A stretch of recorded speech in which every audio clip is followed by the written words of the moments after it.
आप सभी को 9वें वेटरन्स डे के शुभ अवसर पर मेरी हार्दिक शुभकामनाएं। आज का यह दिन विशेष है क्योंकि आज हमें उन सभी बहादुर योद्धाओं का सम्मान करने का अवसर मिला है जिन्होंने अपने जीवन का बहुमूल्य समय इस देश के प्रति सेवा में समर्पित किया है। आप सभी न केवल देश के वीर रक्षक हैं बल्कि आज भी आप हमारे समाज और राष्ट्र के लिए प्रेरणा स्रोत हैं। सेना में आपके योगदान से लेकर सेवानिवृत्त के बाद आपके सामाजिक दायित्वों तक आपकी यात्रा हमारे राष्ट्र के लिए अपार महत्व रखती है।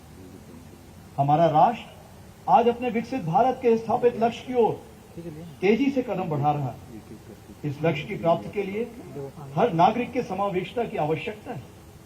इस स्थिति में हमारे वेटरन्स का एक अमूल्य ह्यूमन कैपिटल के रूप में राष्ट्रीय प्रयास को सक्षम और सशक्त बनाने में एक मुख्य संपत्ति बन सकते हैं।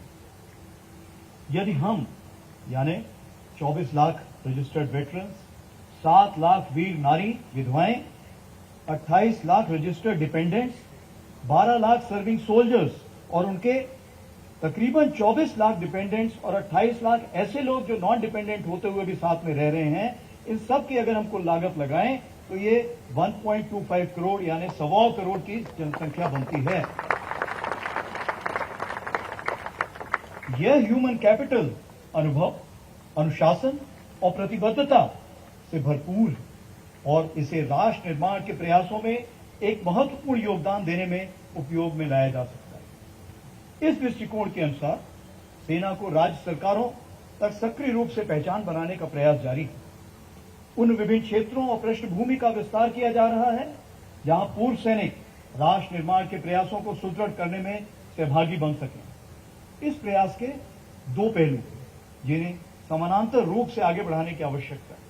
पहला, राज्य को अपने कार्य में वेटरन्स की समावेशिता से कैसे लाभ हो सकता है और दूसरा, मान्यता और योगदान का एक पूरक संबंध स्थापित करना जो पूर्व सैनिकों और राज्य सरकार दोनों के लिए विन विन स्थिति उत्पन्न करे। इस तरह की कार्रवाई जिला स्तर पर भी विचाराधीन है। इस अवधारणा पर कुछ राज्यपाल के साथ चर्चा की गई जो स्वयं भी पूर्व सैनिक रह चुके हैं और इस प्रयास के मूल विचारों को उनका समर्थन प्राप्त हुआ। इसी के मद्देनजर सारे आर्मी कमांडर साहब को अनुरोध किया गया है कि वो सारे चीफ मिनिस्टर्स को पत्र लिखें और बताएं कि हमारे वेटरन्स के बारे में क्या उनके स्ट्रेंथ हैं जो एक प्रदेश के काम आ सकती है और जब वो चीफ मिनिस्टर से मिलें तो इसके बारे में भी बातचीत को आगे बढ़ाएं।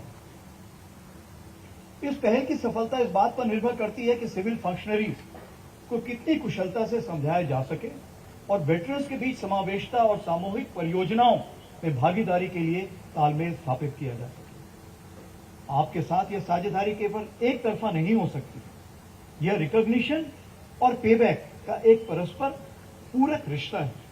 हमें न केवल आपकी सेवाओं का सम्मान है और इसलिए मैं यह हमेशा कहता हूं कि वेटरन्स के प्रति रिकॉग्निशन और रिस्पेक्ट, मान्यता और सम्मान देना हमारा कर्तव्य है और साथ ही सेना के प्रति राइट टू रिस्पॉन्सिबिलिटी यह आपका दायित्व है। इस दिशा में बीते वर्ष 2024 में हमने कई महत्वपूर्ण कार्यों को संपूर्ण किया।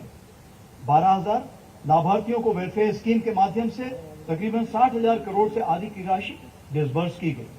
28,000 से अधिक वेटरन्स को स्किल डेवलपमेंट प्रोग्राम के द्वारा सेकेंड कैरियर के लिए तैयार किया गया। तकरीबन 5,500 सर्विंग एवं भूतपूर्व सैनिकों के परिवारजनों को प्रधानमंत्री कौशल विकास योजना के तहत आधुनिक जॉब्स के लिए सक्षम बनाया है।